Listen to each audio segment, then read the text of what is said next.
కాంగ్రెసే కాదు భారతీయ జనతా పార్టీ పరిస్థితి కూడా విచిత్రంగా ఉన్నది. అలాదైతే దారుణం, సొంత పార్టీలోనే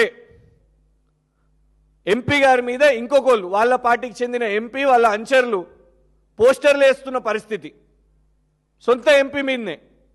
ఇగోండి నిన్న ప్రెస్ నోట్లోనే వచ్చింది.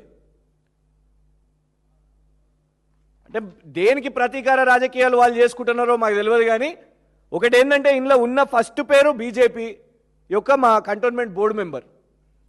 మేము ఈటల రాజేందర్ గారిని కూడా కోరుతున్నాం. మేము ఈటల రాజేందర్ గారు మా కంటోన్మెంట్ ఏం పాపం చేసింది?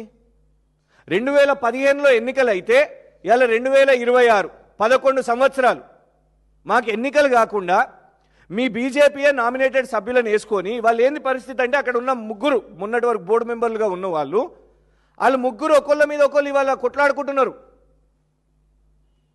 సాదా కేశవరెడ్డి గారు, భానుకా మల్లికార్జున్ గారు మరియు ఈ రామకృష్ణ గారు ముగ్గురు పోలీస్ స్టేషన్లకు పోయి ఒకళ్ళ మీద ఒకళ్ళు ఫిర్యాదులు.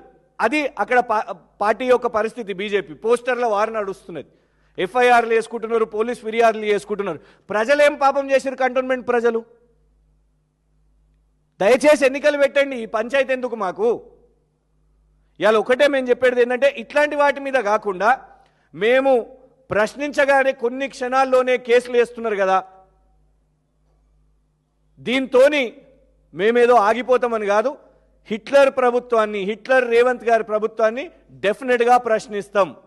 ఇలా హైడ్రా విషయం మీదైనా, లేకపోతే మూసీ విషయం మీదైనా, లేకపోతే ఏ అంశమైనా కూడా మీరు ఎన్ని కేసులు వేసినా కూడా ప్రశ్నిస్తూనే ఉంటాం. కానీ ఒక్కటి పోలీసులు కూడా గమనించాలి, మీ పేరుతోని మీరు ఇక్కడ లెటర్ రాస్తున్నారు, ఉత్సాహంగా మీరు ఈ పేరుతో లెటర్ రాస్తున్నారు.